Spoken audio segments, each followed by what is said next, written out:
1935, el 17 de diciembre de 1935, muere Juan Vicente Gómez y con su muerte inicia en Venezuela un proceso de transformación política. Un proceso de transformación política que va por dos vías. En primer lugar, los cambios que asumen por decisión de los propios líderes políticos que toman el poder en 1935.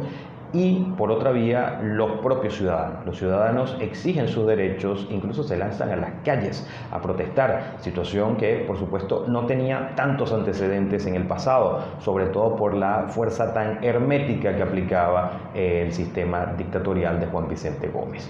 Lo cierto es que con la muerte de Gómez y con la aparición de Eleazar López Contreras, anterior ministro de Guerra y Marina, y que ahora se convertía en presidente constitucional, vamos a encontrar una serie de cambios muy llamativos. El primero de ellos, por supuesto, es la reformulación de la Constitución. Se reduce el periodo presidencial, se anula la posibilidad de la reelección inmediata y además de ello va a aparecer el primer plan o el primer proyecto país en Venezuela, o por lo menos el primero bien configurado y bien pensado, sobre todo en cuanto a las dificultades que presentaba el país y también en torno a las posibles soluciones.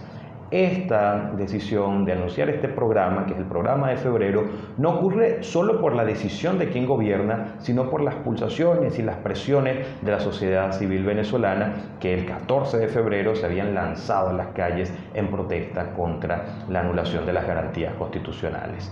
Aquel programa tiene medidas para atender los conflictos en el área de educación, de salud, economía, entre otros aspectos. Quizás quedó debiendo en cuanto al aspecto político porque lo que muchos exigían, es decir, la democracia plena, no existe en ese programa.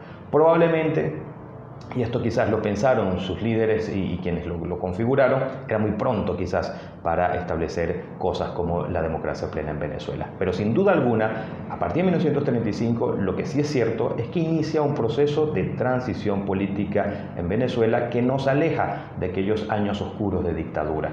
Bueno, Manuel, hay que enfatizar algunas cosas que realmente caracterizan este proceso, ¿no? Es decir, la comprensión por parte del liderazgo, en este caso representado en López Contreras, de cómo había que ir llevando la cosa para que no se saliera de ruta en el camino, ¿no?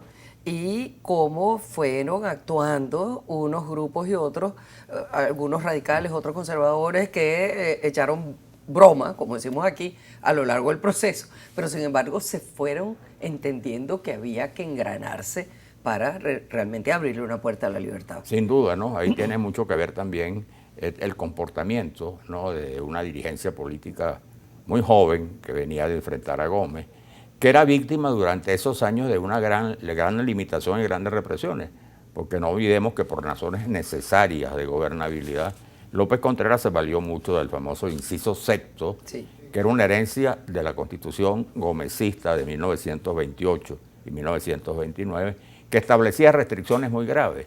Incluso eso hacía pues que se le aplicara a los opositores.